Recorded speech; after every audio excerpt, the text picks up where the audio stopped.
stands for your world.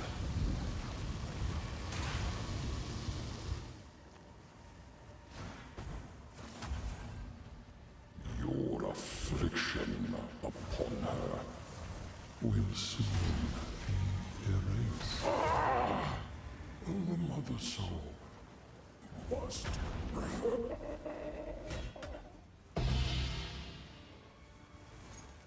What's up, guys? Got a fun new build for you today. This one is a Chaos Fireball Gemling Legionnaire. This build is all about launching fireballs, fireballs, and more fireballs. There's a lot of really cool tech we're using on this build. First thing we're doing is we're taking the Black Flame Covenant Keystone to convert all of our fire spell damage into chaos damage. It also converts our ignite damage into chaos damage as well, which means we are a pure chaos build.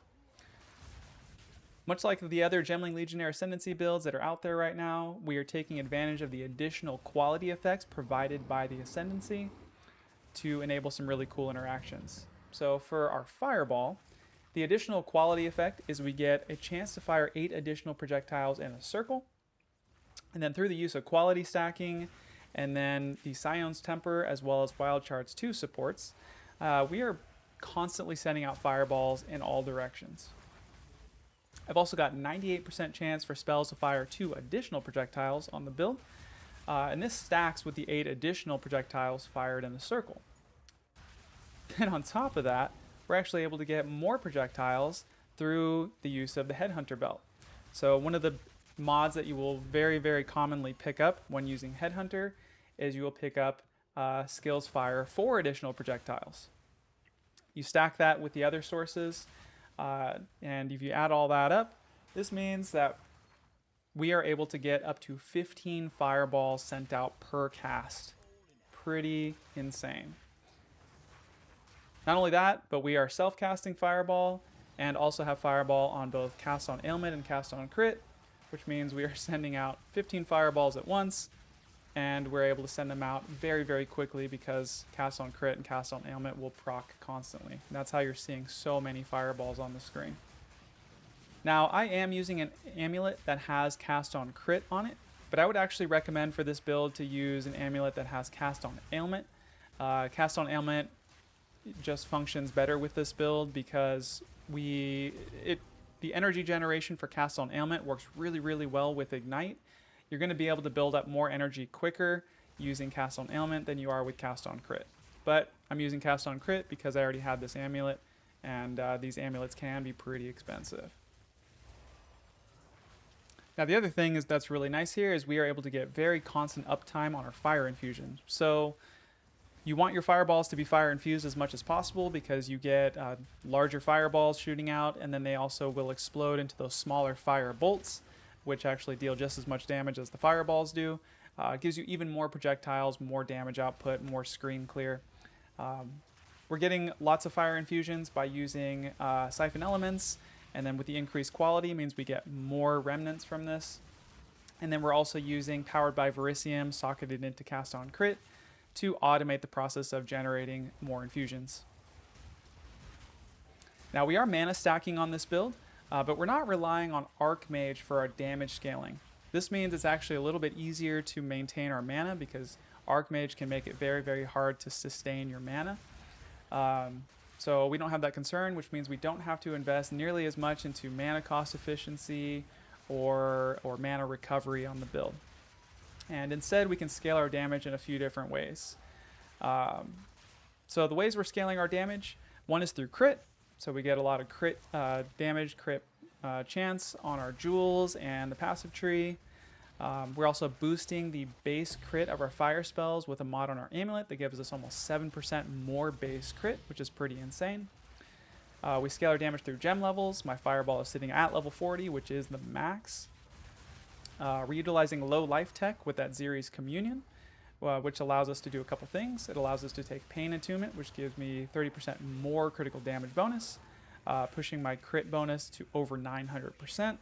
We're also using the Execute 3 support gem in most of our skills.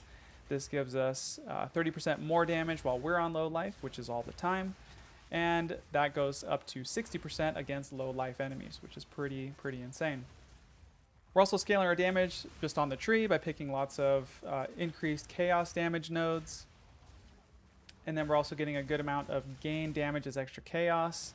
We're getting this on our body armor, as well as our scepter, Palm of the Dreamer. We're also buffing our damage by using the Despair Curse socketed into Blasphemy with heightened Curse to lower enemy chaos resistances. And then we have the instant Wither tech. This one's pretty cool. So the additional quality effect for Withering Presence on Gemling Legionnaire makes it so that you can wither enemies more often. And if you scale your quality high enough, you can actually get the duration to 0 seconds, which means that anytime an enemy enters my presence, they are instantly at the maximum 10 wither stacks. And then if you scale wither magnitude, I have a little bit of wither magnitude on the build. Anytime an enemy enters my presence, they are instantly taking 70% increased chaos damage, nearly doubling our damage output on those enemies. And you could scale this wither magnitude even higher by getting wither magnitude on your jewels. Now, we are using Palm of the Dreamer, like I mentioned briefly, which is just insane for clear if you've ever used this. The Gloom Shrine buff that you get causes enemies, when they die, to explode for 25% of their max HP. These explosions can chain. They can chain off the screen. It's pretty insane. The damage that deals can actually be scaled by our Despair Curse and our Wither as well. So if enemies are under the effects of the Despair Curse and withered, they will take even more than 25% of that HP when they die, which can get pretty insane. This makes the build really good for extremely juiced content like Expedition, where mobs can have really high HP. This can cause them to die pretty quickly. And then for bossing, we have a really fun bossing ability.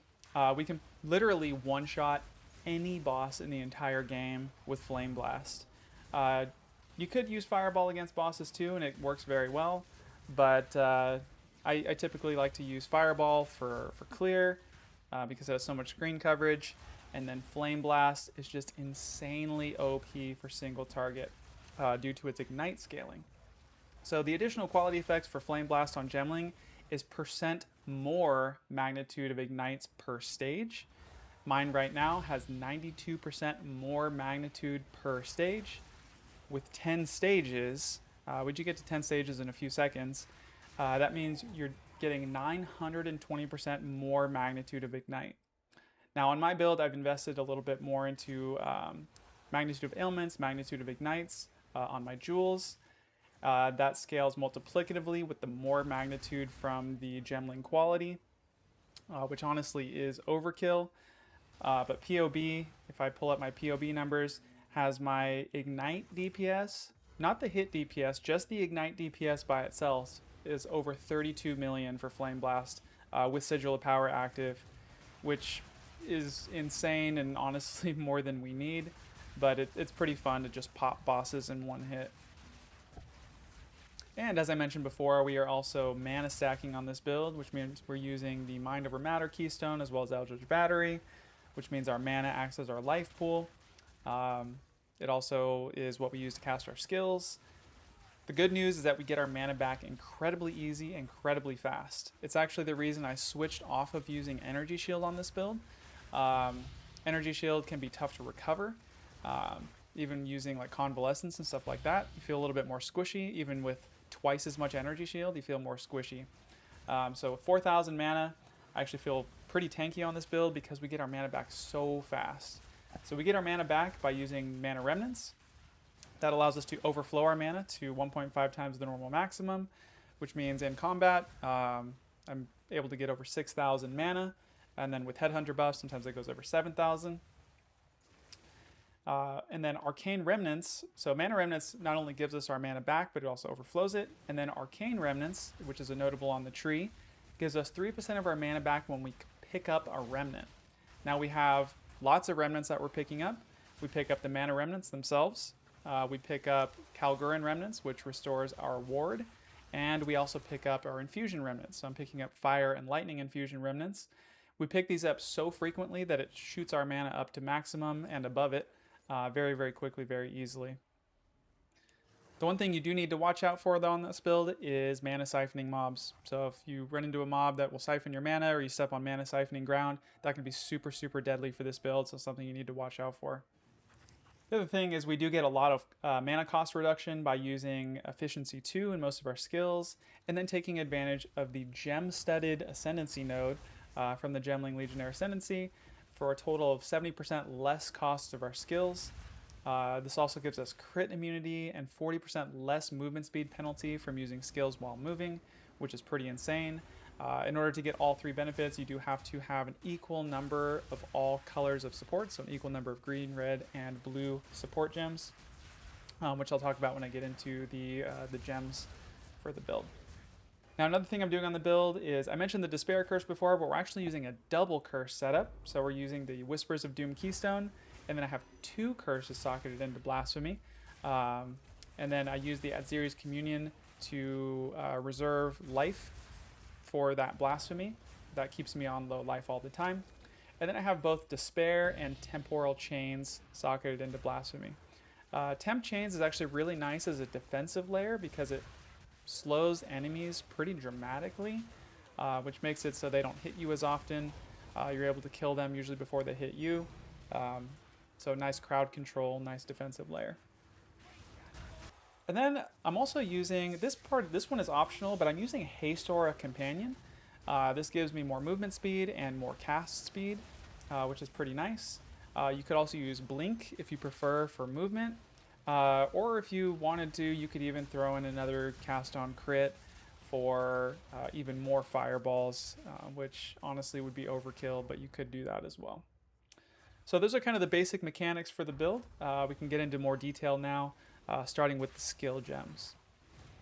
Okay, for our skill gems, we've got, I'll go over Star's answer and stuff after. I'm not using this skill, but as I mentioned before, we do want to have an equal number of strength, dex, and int gems. So you'll see that I'm throwing in just like a lot of random gems just to make sure that those numbers are equal. But yeah, I don't actually use this skill, but those are just there just to meet that requirement for that ascendancy node. Okay, impurity, we get this from the Palm of the Dreamer, it gives us chaos res. We get some free spirit gems that we can socket in here. I've got Clarity 2 for mana regeneration rate, Vitality 2 for life regen, Cannibalism for life on kill, and then her declaration to intimidate enemies in our presence, which means they both take 10% increased damage and deal 10% reduced damage to us. Really nice support gem. Sigil of Power, have this on a weapon set swap, so weapon set 2. I don't really use this very often. It's really not necessary to cast it, but if you want to just get more damage against bosses or something, you can throw down Sigil of Power. I have this with Prolonged Duration 2, Cooldown Recovery 2, Second Wind 3, and Efficiency 2. Okay, Cast on Critical. This is the one I get from my amulet. As mentioned before, it would be better to have Cast on Ailment on your amulet, but Cast on Crit is what I have, so I'm using this with Fireball, powered by Verisium, to give me Infusion Remnants, Wild Shards 2, Efficiency 2, and Execute 3 for more damage.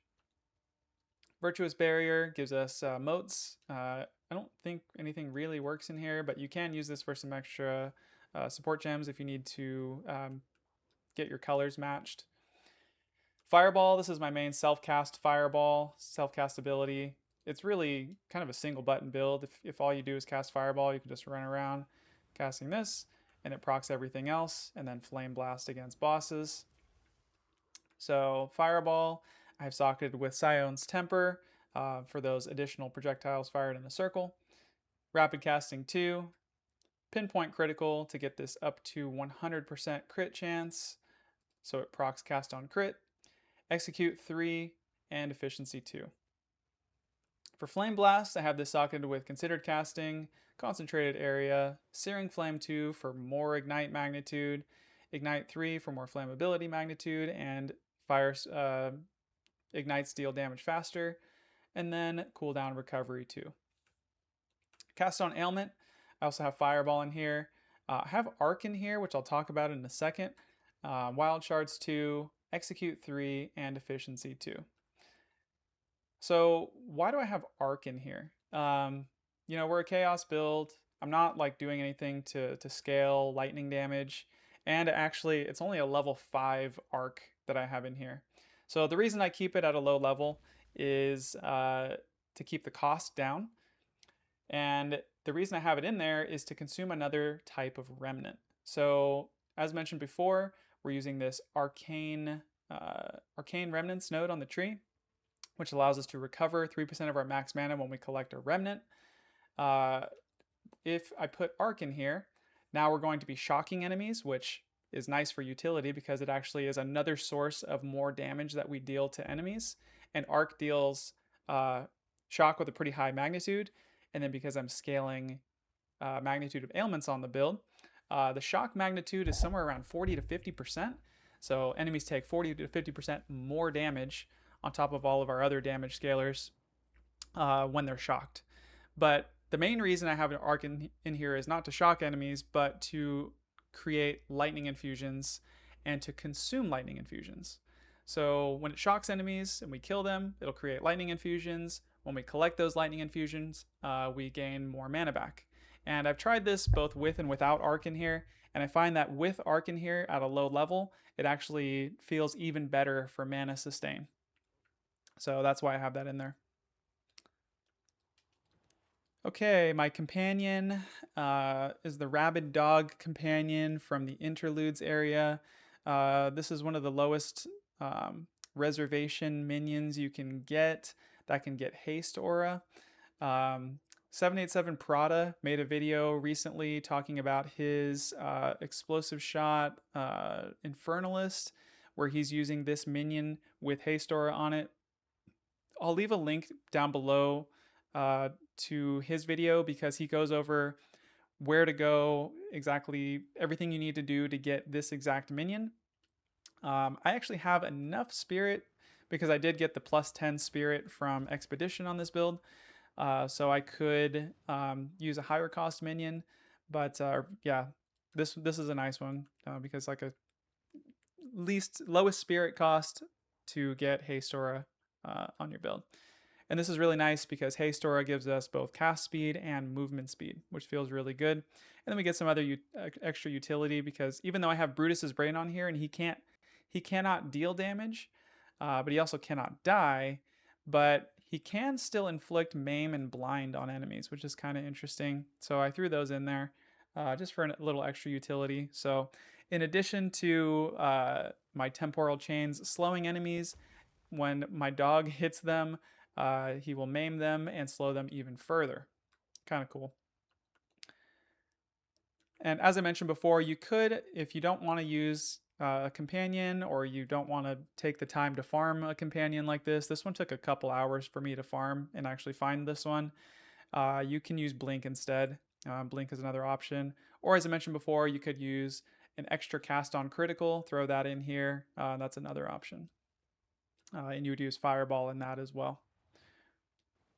Then we have Remnants of Kalgur. This gives us our ward back. We spend our ward by casting Powered by Verisium, and then we recover our ward through Remnants of Kalgur. This also gives us our mana back, so when we pick up these remnants, it gives us mana back. I have this socketed with Remnant Potency 1 and Harmonic Remnants 2. We want to make sure we get our ward back immediately so we can use it again right away. Siphon Elements. I have socketed with Harmonic Remnants 2 and Remnant Potency 3 to increase the effect of the remnants even further. The 3-second delay, you don't really notice that because you're picking up so many remnants and casting so many times that it all kind of evens out and you end up getting just as many. And they're, you know, your fireballs are constantly infused. You also can hold multiple infusion remnants at a time. So the fact that the effects of these remnants being delayed, you don't really feel that.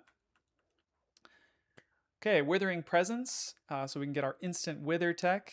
I've got this socketed with Chaos Mastery, Diala's Desire for an additional level, and the plus to quality.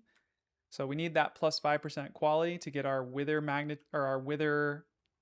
interval down to 0 seconds, and then Uhtred's Augury to push the level up even higher. So the higher the level, the more often you can wither enemies. So you want to boost its level and boost its quality. Okay, Mana Remnants. I have this socketed with Harmonic Remnants 2, Remnant Potency 1. We want to make sure we're getting our mana back right away. And then Katal's Rejuvenation to give us cooldown recovery, which affects our Flameblast. And then last but not least, we have Blasphemy. Blasphemy I have socketed with Despair and Temporal Chains. Really nice combination with these two. I should use a higher level temp chains just for more magnitude. Didn't realize this was still level 19, but yeah, get a higher level one if you can. And then Magnified Area 2 for more area. Could also probably should use Ritualistic Curse here. I think it gives you more area. The difference is pretty negligible though. And then Heightened Curse for increased curse magnitude. And then Adziri's Communion to make sure this entire thing, instead of using up our spirit, consumes our life instead and keeps us on low life. You'll see my life is very low with this setup. And that's because this is reserving almost all of my life. And then I have Frostwall and Arc socketed in here. These are actually inactive. I cannot use these skills. The way you can get, so, as mentioned before, I'm trying to make sure I have an equal number of strength, dex, and intelligence gems on the build. In order to get enough support gems on the build to meet that, I had to use some additional skills beyond what's normally required. So what you can do here is equip an unset ring in both of your ring slots. So get 2 unset rings and socket both of them in, and that will open up 2 skill gem slots. While you have those rings equipped, you equip additional skills. Doesn't matter what skills they are, you're not going to be using them. You just need to make sure that you can socket the correct color of gems into them. Socket whatever gems you need, balance your gem colors out, and then put your normal rings back on. When you do that, these skills will be deactivated, but you still get credit for having these gems socketed in. So that's how you definitely want to do that to make sure you're meeting the, balancing out your support gem colors. Okay, we can go ahead and talk about the gear now. For the gear, I have a Runeseeker's Call wand. It would be better to have a 6-socket one here. Those are very expensive. So I've got one that has a corrupt of +1 to level of all fire spell skills. So this wand actually gives me +10 to level of all fire spell skills, which is pretty insane. But yeah, a 6-socket one would be better, because I actually ran the numbers, and you would lose the +1 to level of all fire spell skills, and then with the 6th socket, you could socket in the rune that gives you gain damage as extra chaos, and it actually is a bigger damage boost than having the +1 level. And with your skills 1 level lower, your mana cost is a little bit lower, so it would be, like I said, a little bit nicer with a 6-socket one. But we save like 2,000 divines by using a 5-socket one with +1 to level of fire spell skills. So that's what I'm using here. I've got this socketed with Legacy of Life Sprig, the +1 to level of all spell skills rune, and then this one, which is really, really important. This is probably the most, besides the spell skill level ones, this is going to be the next most important rune to socket in here. 25% chance for spell skills to fire 2 additional projectiles. When that scales up, it goes up to 75%. And then with Fireball, the normal quality on Fireball gives me 23% chance to fire 2 additional projectiles. And that's how I'm getting 98% chance to fire 2 additional projectiles. The lots of additional projectiles feels really, really good on the build.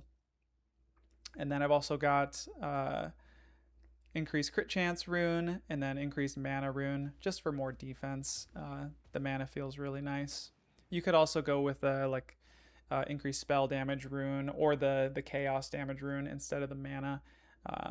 But the mana feels nice, so you don't feel quite as squishy. Okay, Palm of the Dreamer. Just make sure you get one with a socket so you can put a spirit rune in there. Higher roll of attributes, and everything else really doesn't matter. Increased skill effect duration would be, I guess, better, but it really doesn't matter very much.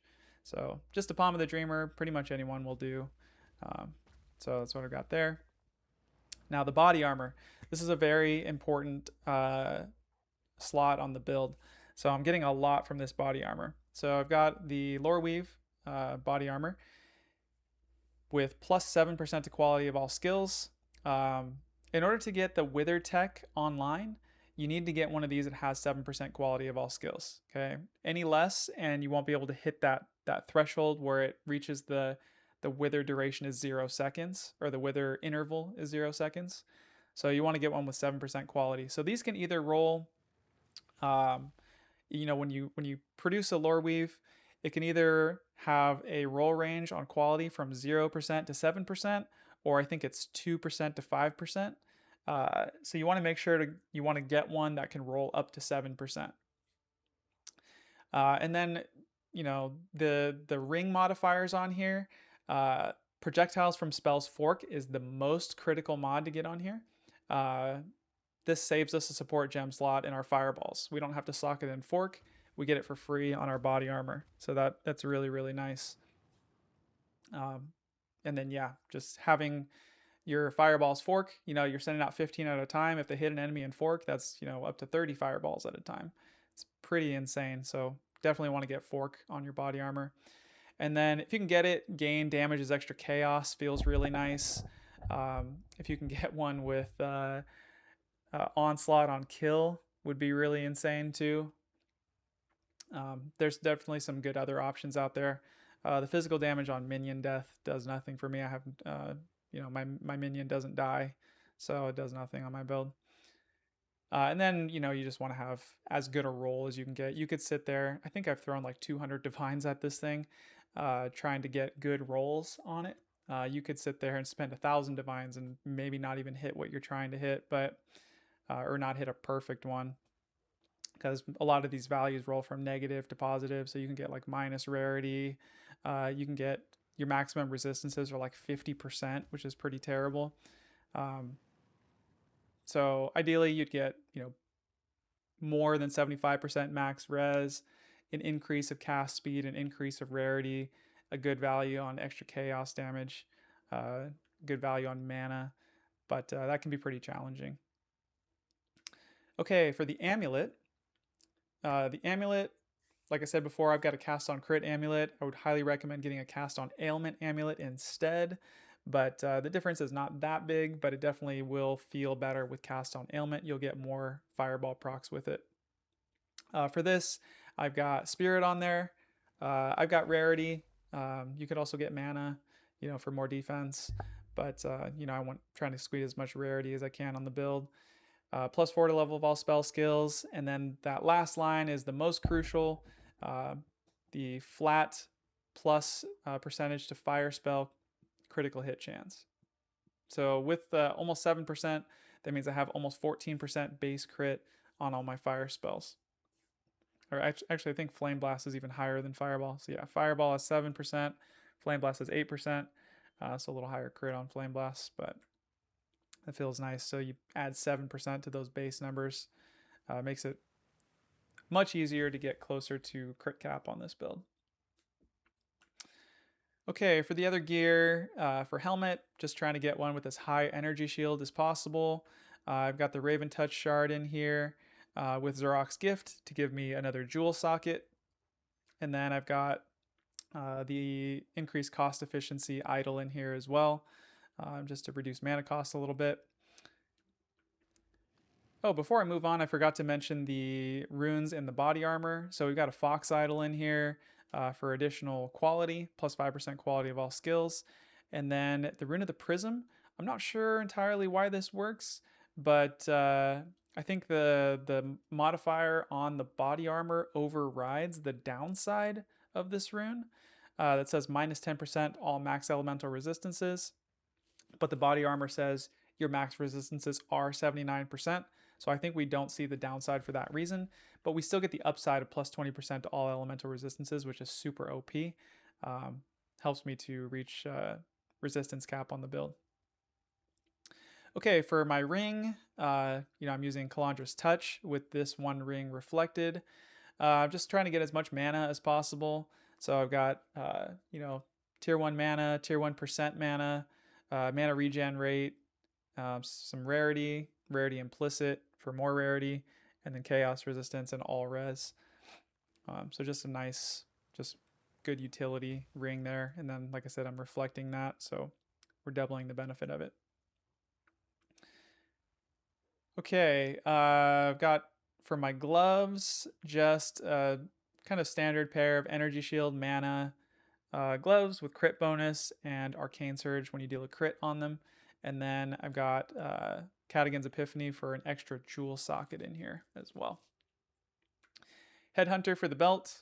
Headhunter is best in slot belt for this build because of the additional defense it provides in juiced content, as well as the additional damage it provides in juiced content, as well as the additional projectile mod that will cause you to fire out just tons and tons more fireballs. So Headhunter definitely best in slot here. You could use a Mage Blood if you just want to go faster, but Headhunter definitely overall the best option here. And then for the boots, just lots of movement speed. Because we're low life, we can use Tekrad's Gaze in the boots for 10% increased movement speed on low life, which we are all the time. So we're getting 50% movement speed from these boots, which is pretty nice. Feels really good. And then just as high energy shield as possible and resistances. Okay, flasks. I guess I can touch on briefly. Just a standard life flask, and then Uhtred's Chalice. You definitely want to use one of these. Uhtred's Chalice, it allows you to recover mana very slowly, but it allows you to overflow your mana. So if you see, I can just use it in my hideout. If I use my mana flask, you can see my mana starts to go above the normal maximum.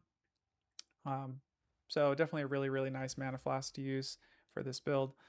Just helps with mana sustain. For my charms, I would actually recommend a Rite of Passage.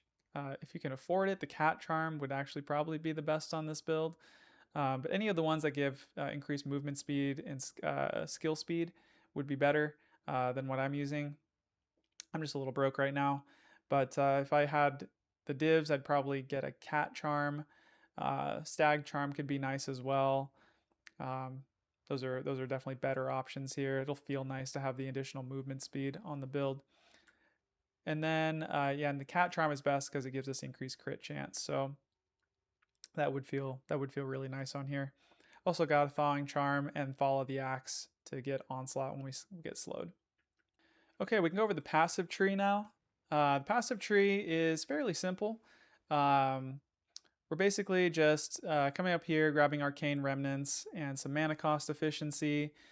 We need to get Black Flame Covenant. So we're using several keystones. So Black Flame Covenant for turning our fire damage into chaos. Mind Over Matter to turn mana into our life pool. Eldritch Battery to convert our energy shield to mana. And then Whispers of Doom so we can apply that second curse on our Blasphemy. So those are the keystones. We do want to grab +1 to fire infusions. And then we've got I don't know why the circles are not there right now, but there we go. We've got a Time Lost Jewel socketed in this slot with the From Nothing Diamond that gives us Conduit. I think that's over here. Yep. This is the most expensive From Nothing Diamond. The reason for that is you get a lot of power out of it. So there's a lot of notables in range of the From Nothing Conduit section here that are also in range of this Time Lost Jewel slot. So I'm getting a lot of additional power by having that From Nothing there. On my Time Lost Jewel, I have crit, so double crit damage bonus, cast speed, and then magnitude of ailments you inflict. So magnitude of ailments you inflict is going to scale our ignite magnitude as well as our shock magnitude when we do shock enemies. So this is a lot of power we're getting out of this jewel. And I have like all of these notables here. I have this one on a Megalo, Invocated Efficiency, all these guys here. and then a bunch of these ones. I'm short one right now. I just need to hit level 98 to grab that last one there, to grab, you know, that last 20% crit bonus and 2% more cast speed. Okay, we're also getting a bunch of chaos damage on the build. So we're picking up these nodes here, which grant increased wither magnitude. For our instant wither tech, that feels really nice. And then pure chaos gives us gain 11% of damage as extra chaos, which is pretty nice. And then down here, we've got Event Horizon. This is a really strong node. 53% increased chaos damage, which is pretty insane. A lot of chaos damage we're getting from this. It says you lose 3% of your max life and energy shield when you use a chaos skill. Technically, even though our fire spells deal chaos damage now, they're not considered chaos skills. So we don't lose any life or energy shield. We don't have energy shield, but we don't lose life from this, which is pretty nice. And then spaghettification gives us movement speed, chaos damage, attributes, a bunch of good things we get out of this. Okay, then we're just getting a bunch of extra crit. So getting crit here, crit here, crit here. So good amount of crit. And then our jewels, our rare jewels have crit on them as well. So I think that's pretty much it for the tree. Pretty simple, just trying to grab a lot of jewel sockets and stuff. Unfortunately, I wish I had the extra points to grab Final Barrage, because this is a really powerful cast speed node. We get 20% increased cast speed when on low life, which we are. So if I could fit that in, I would. If I can get a better Megalo at some point, I might try to grab this. But for now, I'm leaving that out in favor of you know, more chaos damage and stuff. Desensitization would be nice to get also. There's too many nodes I want and not enough points on the tree to make it all happen, unfortunately. So let's go over the jewels now. You may notice that we're a Gemling Legionnaire and we're starting in the Sorceress section, and that is because of the split personality ruby that allows us to start from the Sorceress's starting point. There's a lot of videos talking about this. Normally the Gemling starts on the opposite side of the tree in order to make it so you can actually start here and not be connected to the Gemling starting point. You basically just have to, you know, unspec all of your points, spec all the way over to this slot and to the Sorceress starting area, and then you unspec all of these points leading up to that section, and then that allows you to then just start from here as if you started there from level 1 basically. So split personality with Sorceress starting point, you need that. From Nothing Conduit Diamond works really well in combination with the Time Loss Jewel over here. I've got a Prism of Belief with +3 to level of Fireball skills. I could not believe how cheap this was. The price of these may go up after I release this video, unfortunately. A lot of times that happens. But when I bought this, it was only 10 div. And I bought it like a week ago from the time of recording this. So +3 Fireball for 10 div is pretty insane. I've also got a Voices with 2 additional jewel sockets on it. You don't need a Voices on the build. It's just a nice to have. You just get an extra jewel socket out of it. And then I have a Megalomaniac with Energize, which is this node up here. Saves me 4 travel points here that I could put somewhere else. And then I've also got Spiral into Insanity, which just gives us more chaos damage. That node is here. So there's probably better options to get a Megalo. You just want to pick a Megalo that will save you points. So I could grab, you know, maybe one with Pure Chaos. I could grab one with Energize. Stuff like that. You know, maybe even one with Arcane Remnants. That would save me, you know, 4 points there. So something like that, and then something else useful. You know, if you got like 2 of those, if I got one with like Arcane Remnants and Energize, for example, that would save me quite a few points, which I could then, you know, if I saved 4 points here, I could maybe come over and grab, you know, this Final Barrage like I was talking about before, or something like Desensitization for more critical damage bonus, something like that. So a lot of good potential options for a Megalo. Just got to keep looking for those. And save up currency for the more expensive ones. Another thing that could be really nice on a Megalo, just for more movement speed, is momentum. I really like this node. This is the best movement speed node on the tree, in my opinion. From what I've seen, this gives you the most movement speed. So I remember using it on my last build, and when I put momentum on, it gave me like 11% more movement speed, which is pretty insane. So that would be another nice thing to get on a Megalo if you can afford it. Okay, just to quickly go over the rare jewels.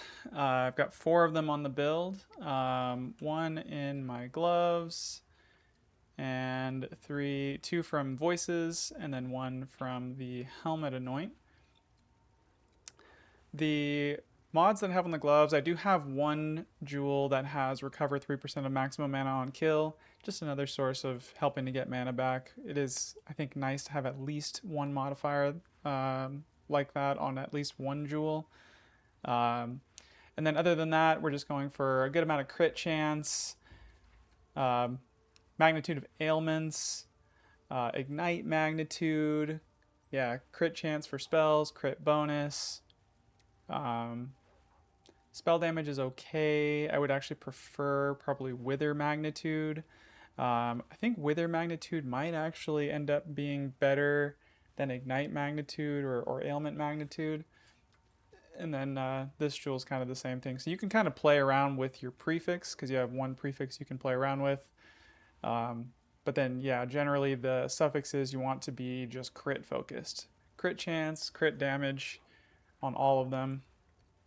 And then one suffix on one of your jewels of recover max mana on kill.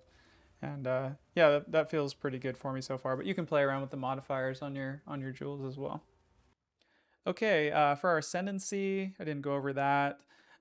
We get all the quality stuff. So we get first we get virtuous barrier, which gives us the moats. The moats will give us the main thing we're getting from the moats is mana regeneration rate, which is really nice for this build because we're a mana build. We get a bunch of quality, advanced thaumaturgy that allows us to get the additional quality effect. Neurological implants gives us +2 to level of all intelligence gems. That's one of the reasons I'm able to get up to level 40 fireball while using a scepter at the same time, which is pretty cool. And then gem studded. Talked about this one a lot in the video, but this is what allows us to, be crit immune, have less cost of skills, move faster while casting our skills. Super powerful ascendancy node here. So I think that's it. That's everything for the build. I will put together a mobalytics guide. Hopefully shortly after I release this video on YouTube, I should be able to get the mobalytics guide up. I'll also leave a POE Ninja link with the POB in the description below, so you guys can check that out as well. But yeah, if you guys enjoyed this video, feel free to give the video a thumbs up. If you want to subscribe to the channel, that'd be awesome. I plan on making more content in the future. I also will say this is a very expensive build. The way I've put it together, I've invested a lot into the gear. But you could do this build on a budget as well. And if you guys are interested in seeing that, let me know in the description. I think I could put a budget version of this build together. Current cost of the build with my current gear is probably somewhere around 3,000, 3,500 divines. But you could definitely put something similar to this together for a lot cheaper.